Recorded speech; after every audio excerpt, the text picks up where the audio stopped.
Desde que asumió el actual gobierno, uno de los focos de discusión se ubicó en el Ministerio de Desarrollo Social, el MIDES. Uno de los reclamos vinculados a la nueva gestión de esa cartera refiere a los servicios de orientación, consulta y articulación territorial, llamados SOCAT. Este programa fue y funciona desde el año 2004 y está a cargo de organizaciones de la sociedad civil en convenio con el MIDES. Las autoridades de la cartera decidieron dar por terminada esta forma de trabajo y la sustituirán por un nuevo sistema basado en técnicos contratados individualmente. Para ello, ya está en marcha un llamado a través del portal Uruguay Concursa. Mientras tanto, los integrantes de las ONG y cooperativas que integran los SOCAT denuncian que, pese a que entre julio y agosto vencieron sus contratos, ellos siguen trabajando, pero el Ministerio todavía no les ha transferido las partidas que necesitan para pagar salarios, leyes sociales y gastos de funcionamiento. ¿Qué son o qué eran los SOCAT? ¿Qué opinan las organizaciones sociales de este cambio de rumbo? ¿Cómo esperan solucionar su reclamo y cómo seguirán adelante? Bueno, para hablar sobre este tema es que estamos recibiendo aquí en estudios a Ana Echeverría, integrante del colectivo de organizaciones que gestionan los SOCAT. Ana, ¿qué tal? Bienvenida, un gusto. Muchas gracias por esta posibilidad de compartir en lo que estamos en este momento. Para empezar, Ana, ¿en qué consisten los SOCAT, los servicios de orientación, consulta y articulación territorial? Es un programa que, como decíamos recién, existe desde el año 2004, o sea, incluso antes de la creación del MIDES. Sí, tal cual. Ha pasado por varias etapas. Empezó siendo un programa convenio BID que dependía originalmente de la Presidencia de la República, estaba en la órbita del programa de Infancia y Familia. Luego fue pasando gradualmente en etapas, digamos, al Ministerio de Desarrollo. Y bueno, y también es cierto que ha cambiado los énfasis en la tarea durante estos años, pero básicamente es un programa que tiene 3 componentes. Uno, que es la atención a las familias, a las personas de los territorios en los que cada uno de los equipos estamos trabajando y que consultan con problemáticas realmente muy variadas que pueden ir desde dificultades de alimentación a problemas de convivencia, situaciones vinculadas al acceso a servicios de salud, vivienda, violencia basada en género, etcétera, etcétera, ¿no? Realmente una multiplicidad de motivos de demanda.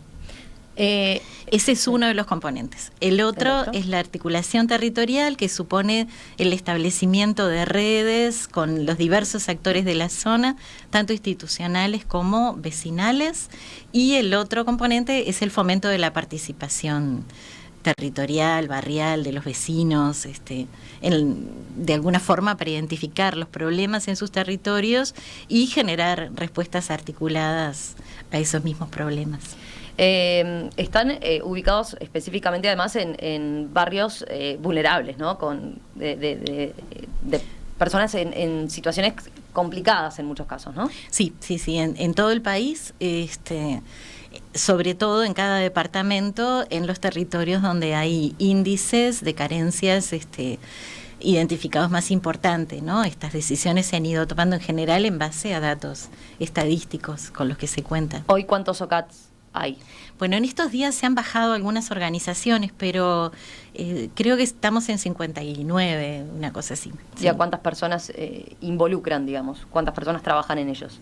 Y aproximadamente unas 150, más o menos. Si preguntáramos en el día a día, digamos, el SOCAT, con esos 3 pilares y esas 3 políticas que lo definen, digamos, ¿en qué se ve reflejado el trabajo? Recuerdo una vez me comentaban, la oficina del SOCAT acá, por ejemplo, ve una situación que puede tener que ver con una situación de violencia de género en una familia y por lo tanto articula con la escuela para que la escuela sepa que esos niños están atravesando por esa complejidad familiar, para saber la realidad de esa casa, ¿verdad? ¿En qué más? A ver, para tener ejemplos concretos que nos permitan ver en la tarea diaria de ustedes, ¿no? En el día a día. El componente que tiene que ver con la atención individual, sobre todo tiene que ver con esto. Se recibe la demanda y se generan nodos, decimos nosotros de alguna forma, focales, donde todos los que podemos estar vinculados o a la familia o a la problemática intentamos generar una estrategia de conjunto e intervenir de manera tal que se pueda contribuir a la mejora de la calidad de vida de esa persona o de ese núcleo familiar.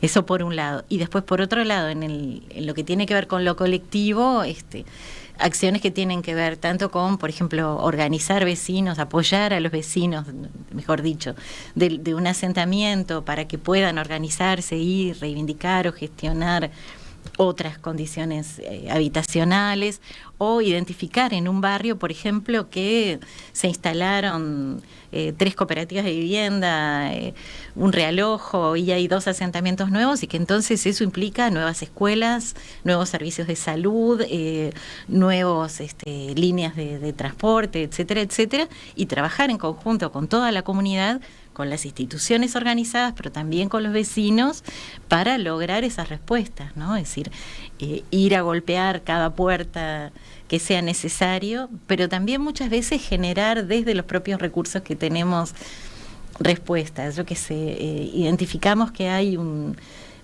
se reiteran las situaciones de violencia sobre niños, niñas y adolescentes. Bueno, se generan equipos de trabajo con los recursos que tenemos, o sea, cero financiamiento externo ni nada agregado, sino bueno, unas horas de alguien que desde el centro de salud se dedica a este tema, y entonces también unas horas del SOCAT, unas horas del liceo, de la escuela, bueno, y se arma un equipo y se empieza a trabajar, a generar protocolos, a hacer acciones en conjunto, así como te digo esto, millones de cosas, actividades vinculadas al apoyo a las ollas populares, por ejemplo, soluciones en temas como de consumo problemático de drogas, dificultades de aprendizaje, o sea, la generación de dispositivos territoriales con los recursos con los que tenemos, que intentan dar respuesta y atender a estas problemáticas de manera colectiva, ¿no? Intervenir en prevención, intervenir en salud. Si uno va al SOCAT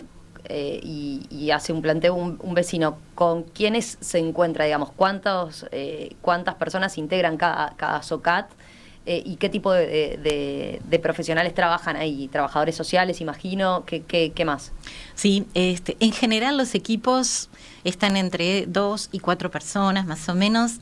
Hay algunos territorios más grandes, otros más chicos, pero en general el promedio, estamos ahí entre 2 y 4 técnicos por equipo, y somos profesionales formados en trabajo social, en psicología, en sociología, en educación, docentes. A veces se integran otros profesionales desde la salud, o de educadores sociales, de diversas disciplinas, ¿no? Ahora en la pandemia, ¿qué rol han jugado los SOCAT? En la pandemia, nosotros en general, la mayoría, no te voy a decir que el 100% por diversas circunstancias, pero la mayoría de los equipos seguimos estando presencialmente en los territorios.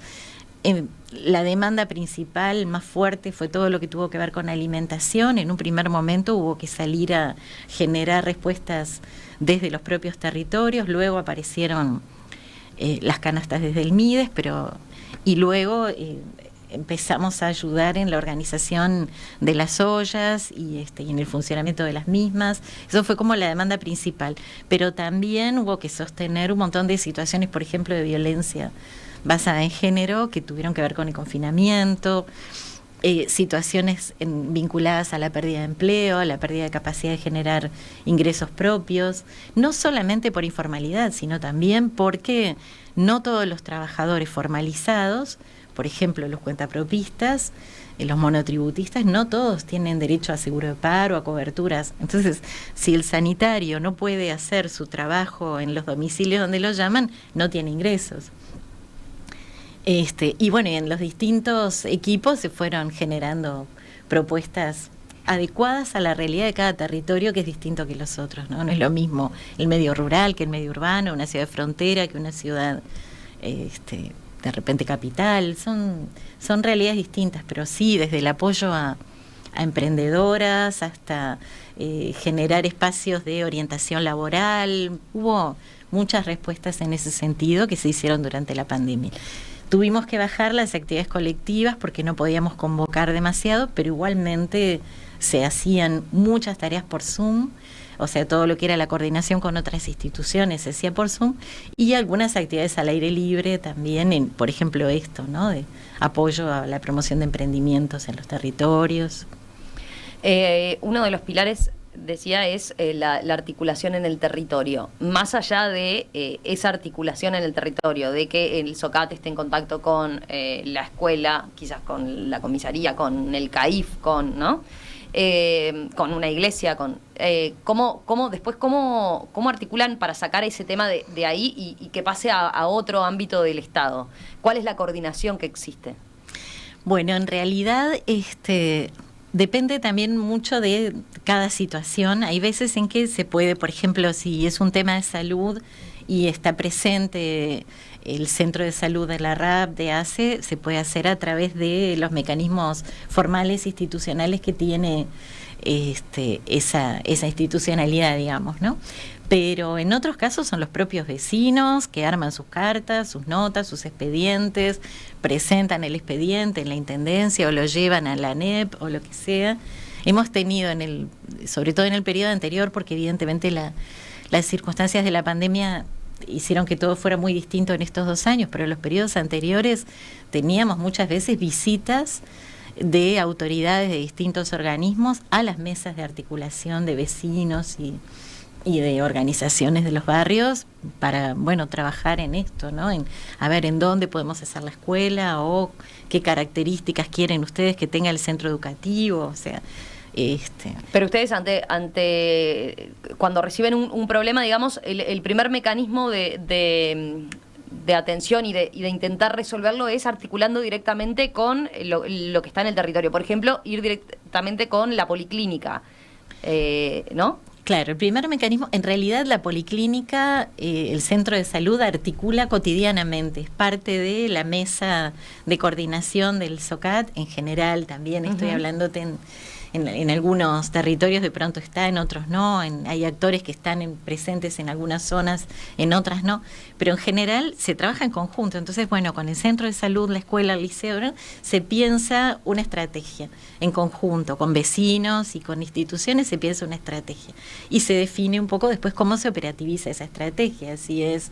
Bueno, de pronto el centro de salud dice, bueno, nosotros esto lo podemos manejar, vamos a hacer una nota, un expediente, nosotros lo presentamos. O no, o puede ser que los vecinos y las organizaciones generan ese expediente, o empiezan a llamar por teléfono, o empiezan a pedir entrevistas, y por ese lado se plantean los problemas, ¿no? Se supone que hay una institucionalidad que son las mesas interinstitucionales de políticas sociales, las MIPS, pero que en los hechos no han sido un mecanismo efectivo, por lo cual en general los trámites se siguen haciendo frente a cada una de los organismos correspondientes, ¿no? Y en ese sentido, yendo más a lo global, ¿qué evaluación hacen ustedes del trabajo de los SOCAT después de todos estos años, digamos? ¿Cuál es la importancia de que estén en el territorio, digamos, y qué resultados han logrado? Ahí está. Nosotros en realidad somos un programa que ha sido evaluado externamente, que fue evaluado por el BID. El BID contrató consultoras que nos evaluaron, la UDELAR nos evaluó, y en términos generales todas las evaluaciones fueron muy buenas. Pero además también, bueno, desde el punto de vista de los vecinos, ahora desde que se anunció el cierre de los SOCAT, empezamos a recibir devoluciones de los vecinos, de las maestras, de los técnicos de diversas instituciones, trabajadores sociales, donde hay una devolución muy interesante en términos de lo que esto ha representado como justamente, ¿no? Como tejido de entramados y de redes que sostienen de alguna manera el pienso en el territorio, la elaboración de diagnósticos, la elaboración de propuestas, el trabajo conjunto articulado cotidiano, y después las familias que dicen, ¿qué vamos a hacer? Ustedes se van, son tan necesarios, ustedes siempre nos apoyan, contamos con ustedes, siempre están. Entonces esto es, en estos días en los que estamos como recibiendo muy fuertemente esos mensajes, es como muy movilizador, muy removedor.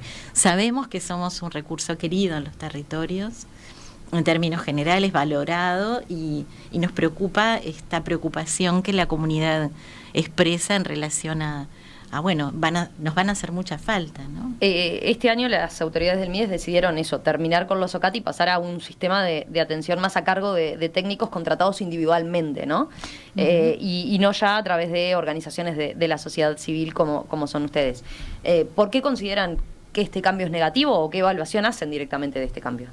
Bueno, en realidad primero implica una situación de precariedad laboral, ¿no? Es decir, los trabajadores tienen que abrir su propia empresa y pierden los beneficios que tiene todo trabajador contratado, digamos, presupuestado, que está en planilla, que tiene BPS, que tiene FONASA, todo esto. Bueno, ahora con la unipersonal es el trabajador el que se hace cargo. Ustedes en los OCAT están en planilla en general en la relación de dependencia con la sociedad civil. Con las organizaciones de la sociedad civil. Ahí está. El trabajo a nivel de unipersonales además son contratos a término muy breves. Creo que el llamado era hasta fines de este año. No sé si luego seguramente se prorroga, pero son muy cortitos. Pero sobre todo, en realidad, lo que se pierde todo el acumulado, la experiencia, los contactos, las redes. Se desecha por completo el componente de participación y de trabajo de promoción en los territorios, y simplemente se reduce a la atención ciudadana muy descolgada, ¿no? Digamos que los trabajadores van a estar muy a la intemperie, muy solos. Tampoco van a tener, aparentemente, esto puede variar, pero en principio la idea es que no se contratan para un territorio preciso, sino que van a depender de la dirección departamental, que en cada momento les va a decir a dónde van, en qué horario, qué días, ¿no? De una manera como muy inestable en cierta medida también. No tienen todo este soporte que de alguna manera implica tener un equipo, un equipo de compañeros de trabajo, digamos, con los que pensar la tarea, pero sobre todo también local propio, que las instituciones nuestras todas aportan local propio, conectividad, tenemos todos acceso a internet, es decir, un montón de recursos informáticos, baños, no sé, un montón de cosas que ahora este trabajador que va a estar en la intemperie no los va a tener, pero no va a tener tampoco las redes, porque no está contemplado, más allá que frente a una situación pueda llamar a la escuela o llamar al centro de salud, pero no este trabajo cotidiano donde todo el tiempo estamos en relación, las distintas instituciones, nos reunimos no más allá de quincenalmente. Desde el MIDES lo que argumenta también es que la cantidad de SOCATs venían ya disminuyendo, incluso desde cuando comenzó la última, desde cuando tomó ahora la administración el gobierno de la calle Pou. Que esto es un proceso que se venía dando de alguna forma, y que lo que se busca con esta contratación a profesionales particulares es que justamente que articulen más con las dependencias del propio ministerio. Eso, ¿cómo lo ven ustedes? Porque ustedes tienen más autonomía, me da la sensación, por ese lado, ¿no? Esto sería algo más coordinado con la pata del ministerio en el territorio.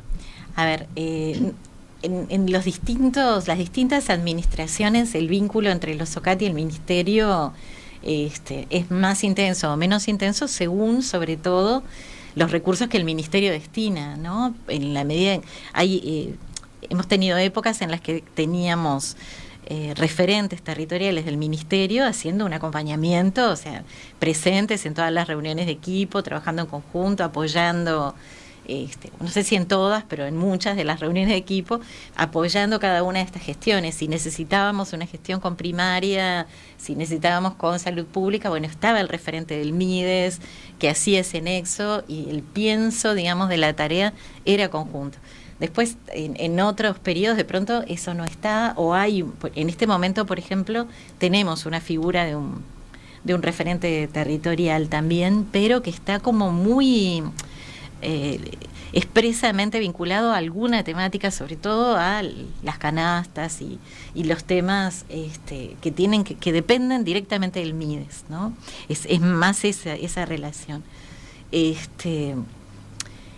Y en cuanto a lo de que se venía, disminuyendo el número, esto no es tan así, digamos. Lo que sí ha pasado es que hay organizaciones que dejaron de existir o que tomaron la decisión de no gestionar más SOCAT, de seguir con otros convenios. En esos casos, en general se tendía a hacer un nuevo llamado, por eso es que ahora incluso algunos terminamos en julio y otros en agosto, porque eso responde a llamados que se hicieron para cubrir zonas que quedaron vacías. Y sí, es cierto que en algún momento quedó alguna, o se trasladó de determinada ciudad donde no hubo ninguna organización dispuesta a gestionar, ese cupo se trasladó a otro departamento, es decir, hubo algunas... y sí en los últimos 2 años o 3 años, hubo algunas de las que quedaron desiertas que no se cubrieron.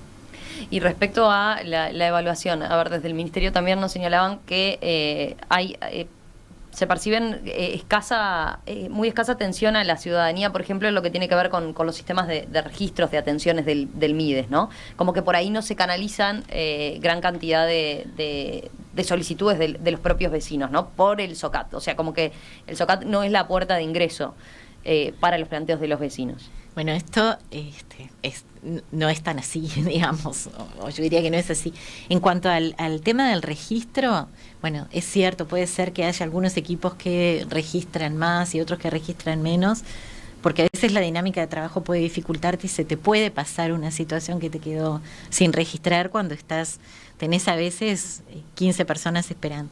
También es cierto que tenemos modalidades de registro muy distintas, ¿no? Yo eso lo miraba cuando nosotros recibimos a una persona, vamos a la base de datos, vemos los registros anteriores para hacernos una idea de cuál es el proceso que viene teniendo esa persona. Y claro, para que ese vecino no tenga que iniciar cada vez el trámite explicando de cero cuál es su situación. Exacto, ¿no? Entonces miramos eso, pero claro, encontrás que las oficinas territoriales de pronto registran, vino la persona, un registro. Hay otro registro que dice, llamé por teléfono a tal lado. Hay otro registro después que dice, me devolvieron la llamada. Hay otro que dice, llamé de vuelta al señor. Es decir, y cada uno es un registro. De pronto no es como la manera en que nosotros registramos, donde decimos, vino la persona, plantea este problema, se toma tal decisión y después a lo sumo volvés a registrar, yo qué sé, bueno, se le entregó lo que solicitó o lo que sea. Entonces tenemos sí una manera diferente de registrar, eso es cierto, pero en términos generales también es cierto que de pronto hay una oficina para un territorio en el cual hay, 10 SOCAT, por ejemplo, 7 SOCAT, no sé. Obviamente esa oficina tiene más horas destinadas, muchos más técnicos destinados, más personal, etcétera, por lo cual el producto no es el mismo que de un SOCAT que tiene de repente la 7ª parte, ¿no? O la 10ª, o el tercio, no sé. Y en algunas zonas, sobre todo en el interior, está muy pegado el trabajo de los SOCAT al de las oficinas territoriales, entonces se discrimina un poco menos la gente. ¿Pero no se superpone mucho ahí? ¿No se superponen ambas cosas hoy en día? Bueno, si focalizás únicamente en la atención ciudadana, sí, puede ser, pero las oficinas no hacen todo lo demás, o sea, las oficinas no participan, puede ser que de vuelta, no quiero generalizar porque hay veces en que en algunos territorios, sobre todo en el interior hay realidades que son distintas, pero en términos generales no están promoviendo redes, mesas, ni preocupándose por el tema de una nueva escuela o de un nuevo centro de salud o generando una actividad lúdica para el territorio, no sé, digamos, todas las cantidades de acciones, trabajando en temas de maltrato, de trata, de explotación, digamos, o dificultades de aprendizaje, no sé, los múltiples problemas que nosotros atendemos de convivencia, de drogas, de lo que sea, esto no lo hacen las oficinas. Las oficinas atienden el caso. Viene la persona, necesita apoyo en tal tema y se le dice que no hay, o sea, viene alguien, está a punto de quedar desalojada, no hay vivienda, no hay respuesta, a lo sumo sí, se lo orienta a un servicio jurídico, pero no mucho más, o alguien que te dice que viene con un tema de violencia, se lo orienta al servicio de mujeres o alguna cosa así, o de alimentación y se le gestiona una canasta. Y es eso, ¿no? Es esto de lo individual, de la respuesta que hay, porque hay veces en que no hay respuestas, ¿no? Cuando alguien te dice, no tengo dónde vivir, y lo único que le puedes ofrecer es un refugio cuando hay cupo, que no siempre, pero bueno, sobre todo cuando son cupos para familias, ¿no? Es decir, cuando alguien viene y te dice, bueno, mi pareja, mis hijos y yo quedamos en situación de calle, muchas veces las ofertas son, bueno, un refugio para el señor, otro para madre con hijos cuando hay cupo, o si no, para la mamá. Pero ustedes por un lado, desde el SOCAT por otro. pueden buscar una solución distinta. No en lo individual, sí en lo colectivo, digamos. Esto de, bueno, estas personas que están en esta situación, en este asentamiento, bueno, lo hemos hecho, lo hacemos y tenemos en este momento muchas situaciones que han mejorado porque las hemos vinculado con el plan Juntos o porque se han iniciado procesos de realojo con la Intendencia o porque se han buscado otras soluciones de mejora, muchas veces con los gobiernos departamentales, con otras organizaciones y eso. Entonces, desde lo colectivo se pueden dar respuestas que a nivel individual muchas veces no. Por eso es que tienen que estar tan entramados el trabajo con lo colectivo, digamos, en relación a la respuesta. Y ustedes lo que ven es que ahora esta forma de contrato y ese profesional que va a ir a los territorios y va a trabajar de forma individual no va a lograr tender esa red como tal. No está previsto que así sea. O sea, lo que se prevé en el llamado, y es lo que hemos hablado, incluso ahora hubo algunas consultas directamente a las jefaturas y eso, es que el trabajo sea de atención ciudadana y a lo sumo sí algunas articulaciones del estilo de los nodos para el caso. O sea, no para otros temas, sino esto.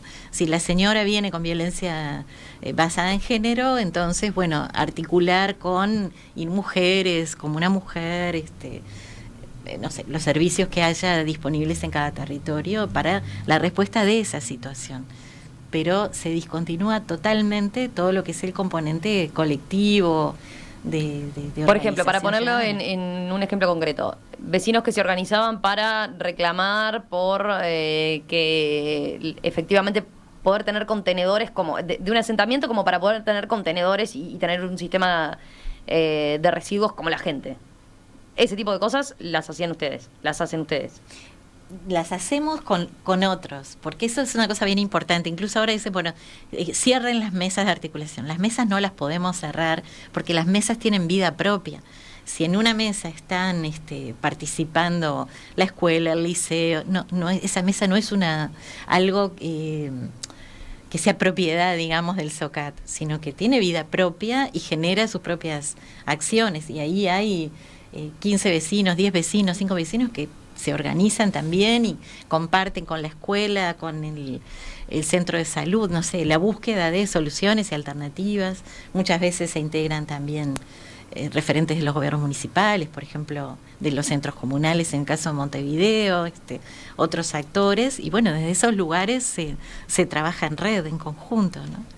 Vamos a hacer una breve pausa y enseguida continuamos conversando con Ana Echeverría, integrante del colectivo de organizaciones que gestionan SOCAT, y para saber también cómo siguen estas organizaciones también trabajando y a ver qué puede pasar con estos llamados entonces que están de hecho en curso ya para este cambio de modalidad en lo que tiene que ver con ese trabajo en el territorio.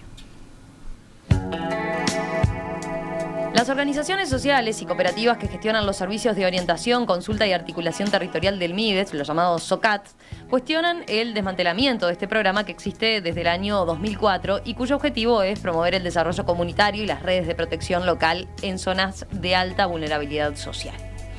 Esta mañana estamos conociendo más sobre esta situación, sobre lo que implican estos cambios, conversando con Ana Echeverría, integrante del colectivo de organizaciones que gestionan SOCAT. Ana, ahora en la pausa mencionaba algunos ejemplos concretos de cosas que han logrado a través de algunos trabajos en particular en el territorio, en los SOCAT. ¿Cuáles, por ejemplo, para que se siga entendiendo la idea? Claro, sí, yo estaba conversando recién con Romina de una experiencia que en lo particular yo la valoro mucho, que fue cuando en determinado momento empezamos a ver que las 6 escuelas que estaban participando en los espacios de articulación del SOCAT traían la dificultad de aprendizaje de los niños como un problema muy relevante, ¿no? Las dificultades de aprendizaje eran un problema que les generaba sin duda un obstáculo para poder trabajar del modo que querían. Y en ese momento, bueno, desde las propias mesas buscamos una manera de poder dar respuesta y 10 niños de cada una de esas 6 escuelas, o sea, un total de 60 niños por tanda, porque eso después podían, cuando algún niño ya terminaba su proceso, podían ingresar otros, tuvieron acceso a psicóloga, psicomotricista, fonoaudióloga, maestra especializada, para poder trabajar con estas problemáticas. Ahora, eso se hizo, claro, enredando recursos. Por ejemplo, el centro de salud nos posibilitaba cupos para neuropediatría o para psiquiatría infantil. También nos ayudaba cuando era posible a hacer derivaciones de algunos niños a BPS para que generaran cupos para otros niños que no tenían cobertura. Desde el SOCAT hicimos todo el acompañamiento social a esas familias, las maestras trabajaban con las técnicas y realmente fue un proyecto que al Ministerio de Desarrollo no le costó nada, ¿no? En algún momento buscamos nosotros apoyo de cooperación, nos pusimos a trabajar en conjunto, conseguimos apoyo de la Fundación Richelieu en una época, en otro momento conseguimos otro apoyo, bueno, y durante varios años tuvimos esa posibilidad en el territorio. Entonces, así como ese ejemplo, hay muchísimos más donde se da una respuesta que trasciende a la situación concreta de esta mamá que vino planteando que su hijo tiene dificultades de aprendizaje y donde lo que te queda hacer es en realidad orientarla al centro de salud, al Pereira Rosell, a ver para cuándo puede haber cupo, que eso puede llegar a demorar mucho tiempo, bueno. Y esto además era en el propio barrio donde se le solucionaba todo lo que implica a veces traslados en horarios complejos, a conseguir horas, sacar números, bueno. Hablemos de la situación actual que ustedes plantean en la carta que han realizado y que se la plantearon al propio Mides, ¿no? Están en una situación hoy en día ¿de qué? ¿Cómo? Porque está claro que el cambio del sistema de trabajo que van a tener, del cual hablamos, ¿no? La contratación de profesionales a través de un llamado, profesionales que van a profesionales independientes para trabajar para el Mides. Donde lo que se dice desde el Mides es, esto nos va a permitir, dicen, ampliar el territorio, por ejemplo, que ese profesional llegue como a más lugares y no solo focalizado en donde llega el SOCAT. Pero ustedes ahora, ¿en qué situación quedan? ¿Estos meses en qué situación están? Ahí está. En realidad el convenio venció el 7 de julio para la mayoría de nosotros. Algunas de las organizaciones que firmaron su convenio en fecha posterior tienen un mes más, hasta agosto más o menos. Pero la gran mayoría terminamos nuestro convenio en el mes de julio, el 7 y 8 de julio. El Mides nos consultó en determinado momento vía mail sobre nuestra disponibilidad para continuar durante 4 meses más, es decir, hasta la primera semana de noviembre. Uh-huh. Cuando manifestamos el acuerdo, no tuvimos luego de eso ninguna firma de ningún nuevo convenio, ni de la prórroga, de nada que implicara la continuidad.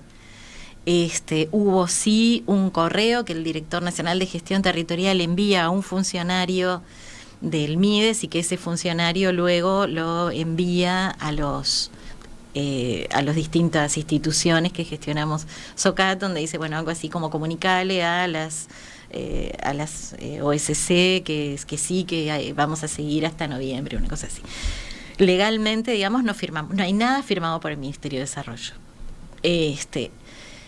Muchas de las organizaciones, o sea, ni de continuidad ni de estos meses que en los que están, muchas en general siguieron trabajando. La mayoría seguimos trabajando, continuamos trabajando hasta la fecha, y no habíamos tenido, bueno, el primer mes uno entiende que puede haber demoras, al segundo mes, pero enviamos varios mails de consulta a la Dirección Nacional de Gestión Territorial, que es de donde dependen los SOCAT, preguntando en qué estaba esto y señalando las dificultades que implica, porque la mayoría de las instituciones todavía no cobraron la última partida del convenio anterior, menos todavía una partida que implique los pagos de estos 2 meses que ya llevamos, julio y agosto, ¿no? Así que eso tiene como 2 o 3 problemas. Primero, por un lado, el tema de no haber recibido tampoco comunicaciones en cuanto a alineamientos, qué se espera de estos 4 meses, cuál era la idea, que íbamos a trabajar. Fueron 4 meses muy particulares, además, mejor dicho, estamos en los 2 primeros. Fueron estos 2 primeros meses muy particulares porque estuvimos con una altísima demanda de situaciones de COVID en los territorios, que implica que las familias no pueden generar ingresos, pero tampoco pueden salir a acceder de ninguna manera a tener acceso a alimentos, así que eso implicaba un acompañamiento en domicilio prácticamente, de alcanzar, de llevar, de responder a la angustia de las personas que te avisaban que no tenían para comer y que estaban todos confinados. Bueno, también surgió acompañar en los territorios las campañas de vacunación, o sea, salir a recorrer, difundir, avisar, ¿no? Y acompañar las jornadas. O sea, hubo como muchas demandas especiales. No tuvimos en ningún momento una instancia de decir, bueno, en estos 4 meses vamos a hacer esto, estas son las orientaciones, estos son los lineamientos, estas son las condiciones. No hemos tenido nada firmado que nos respalde, y no hemos tenido tampoco los dineros que necesitamos para poder pagar los salarios de los trabajadores, las leyes sociales y los gastos de funcionamiento. Y eso, ya te digo, muchas instituciones sin cobrar la última partida del convenio, que son los últimos 3 meses previos a julio, ¿no? O sea, esto quiere decir que para muchos implica no poder hacer frente a las deudas, pedir préstamos, no pagar, tener trabajadores sin cobrar, que ya no saben qué hacer. Incluso algunas, de hecho, hace unos días una institución decidió cerrar definitivamente y devolvió el contrato, el convenio, porque bueno, ya no pueden más sostener esto, ¿no? Una organización. ¿Y en qué van a quedar esas organizaciones? Esas organizaciones bueno, sociales. Tenemos realidades bien diferentes, ¿no? ¿Siguen con otros programas o siguen? Claro. O sea, no van a gestionar SOCAT. Claro, ¿Qué va a pasar? No se va a gestionar más SOCAT. Hay organizaciones grandes que gestionan incluso actividades que van más allá, por ejemplo, no sé, actividades docentes, otro tipo de tareas que no implican incluso tampoco convenios y eso. Esas seguirán con sus actividades, me imagino yo. Que no implican convenios que les implican un pago. Claro, por ejemplo, no sé, si una entidad gestiona actividades de capacitación que las cobra a sus estudiantes, eso no implica un convenio con el Estado, sino bueno. Por ejemplo, ¿no? Bueno, hay varias o que tienen otro tipo de convenios, puede haber algunas que tengan otros apoyos también más allá de los convenios. Hay algunas muy chiquitas, hay cooperativas que son de repente media docena de profesionales que arman una cooperativa y si solo gestionan SOCAT, bueno, se van a quedar sin nada. Algunas gestionan también convenios con INAU, entonces seguirán con eso. Y bueno, y después algunas otras instituciones tenemos la voluntad, la disponibilidad de seguir trabajando en los territorios en forma independiente con los recursos a los que podamos ir accediendo un poco con voluntariado y con colaboraciones de donaciones o colaboraciones que se puedan llegar a conseguir de otros lados. Bueno, ¿y los profesionales que trabajan hoy en día en los SOCAT se están presentando a los llamados estos nuevos? Bueno, yo no sé con certeza quiénes sí, quiénes no. Me consta que muchos no, porque no compartimos el enfoque, porque no estábamos dispuestos a trabajar así, a la intemperie, a formas de contratación precarias, pero seguramente hay gente que sí, porque necesitan, aunque no les guste, digamos, pero necesitan generar un ingreso para bueno, la manutención de su familia, de su vida cotidiana. ¿Cuál es, digamos, es el objetivo de ustedes en este momento? Como un cierre digno, por llamarlo de alguna manera, porque la decisión del MIDES está claro que es un cambio de sistema y de método de trabajo. Exacto, un cierre que sea adecuado, que nos posibilite también de alguna forma hacer el cierre con los territorios, con las personas, los vecinos, las familias, las instituciones, con los trabajadores, ¿no? Las organizaciones tenemos una responsabilidad con nuestros trabajadores y eso implica que de alguna manera hay que hacer frente a todas los pagos también de despidos y bueno, esto que las entidades la mayoría de las veces no tienen posibilidades de sacarlo de ningún lado, ¿no? Una cooperativa, ¿de dónde va a sacar dinero para hacer frente a pagos de despidos y eso, cuando en realidad los salarios y las obligaciones salariales han sido parte del compromiso del Estado, ¿no? Entonces es la parte que el Estado pone en el convenio, digamos, ¿no? ¿Ahora tienen una instancia de diálogo con el Ministerio? Sí, lo que es la magia de la radio, bueno, desde que ayer concretamos esta venida para acá y la salida pública del comunicado que te dejamos, recibimos una llamada ayer a última hora de la tarde y un correo también electrónico de parte de la Dirección Nacional de Gestión Territorial, donde se nos ofrece una reunión con jurídica del Ministerio para informarnos de en qué etapa se encuentra el expediente por el cual se hace la prórroga, ¿no? Hay visiones, por lo visto en la audiencia, distintas de los OCAT. A ver, voy con una para escuchar sus comentarios. Dice Raúl, se empieza a ir desarticulando la intermediación en la generación de dependencias. Cuando viví en Argentina, vi el crecimiento desmedido de todas estas estructuras de voluntarios que se convierten en institucionales. Son parte de lo que vuelve insana la ayuda social y consolida los sistemas de dependencia social. Este tipo de estructuras se vuelven las administradoras de los planes y son tremendas manejadoras políticas. En Finlandia, que tienen regiones pobres y requieren muchísima ayuda social, tienen un teléfono que unifica todo con un número de emergencia tipo 911 y son ayudas temporarias. Se me incendió la casa, nos desalojaron, mi pareja me echó de casa, se nos inundó la granja, mi esposo es drogadicto y se reorienta al organismo directo que va. ¿Podría aplicarse algo así acá? ¿O cómo ve este comentario con respecto a lo que puede ser? Quizás lo primero tiene que ver con esto de la dependencia.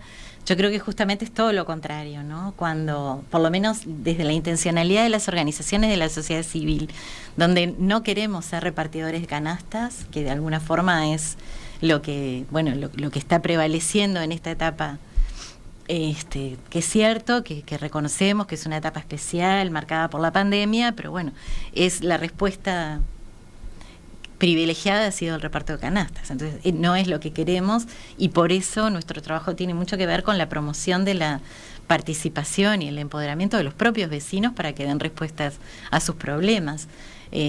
Son los vecinos los que van a golpear las puertas de las administraciones para conversar y negociar sobre la necesidad de esta nueva escuela o lo que sea. En relación a lo otro de manejadores políticos, me parece que es gratuito, no lo voy a recibir y no lo voy a contestar. Y en relación a la comparación con Finlandia, bueno, siempre nos pasa esto, ¿no? Que no sé por qué tenemos una tendencia también, igual que en la educación, a compararnos con Finlandia, que es una realidad de todo punto de vista muy diferente, ¿no? Es culturalmente muy distinta, socialmente muy distinta. Pero además aquí no existe eso de que llamé al organismo correspondiente y me resolvieron el problema. Mientras que, ustedes lo que dicen, mientras que no se solucione con algo así, es importante el territorio y el estar en el cara a cara con el vecino. Claro, la cercanía, sí, sin duda. Leo el otro mensaje que tenía también, que dice: las mesas territoriales son una de las formas más nobles y garantistas de nuestro sistema democrático y representativo, esto dice Federico. Por tanto, su desarticulación supone un retroceso y una alerta importante para la democracia en Uruguay. Uh-huh. Sí, el otro día, entre las tantas cosas que te decía que nos llegaban como devoluciones, hubo una frase muy linda que decía algo así como el gobierno que se hace presente en el territorio y que se hace parte del territorio también con los vecinos.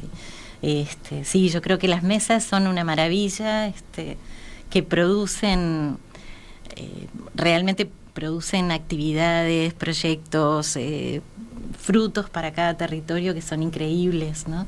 Donde, bueno, es el aporte de cada uno de los actores que está presente en ese territorio, posibilitando respuestas muy ricas, ¿no? Ahí por eso me quedaba en los dos comentarios. Raúl, que hoy hacía ese comentario crítico, dice que respondió muy bien. Gustavo dice: esas mesas, así como las mesas de desarrollo rural, son la esencia de la democracia moderna transformadora. ¿Coincide con eso? Sin duda, porque además yo creo firmemente en que el conocimiento es un bien compartido de alguna manera, ¿no? Es decir, hay un saber de los vecinos, hay un saber de las mujeres en un barrio, de los niños en un barrio, un saber de los técnicos en salud, de los técnicos en educación, todos que se ponen en diálogo, construye un saber nuevo. Y construye respuestas sin ninguna duda. Sí, creo francamente que es así. Ana Echeverría, integrante del colectivo de organizaciones que gestionan SOCAT, gracias, gracias por estos minutos esta mañana aquí en Perspectiva. Nosotros también vamos a estar siguiendo el tema, a ver cómo completar el abordaje. También es necesario seguramente contar con la palabra de las autoridades del MIDES. Próximamente volveremos entonces a conversar con ellos también para tener su otro enfoque. Pero muchas gracias. Muchas gracias a ti, Romina. Ha sido realmente un gusto.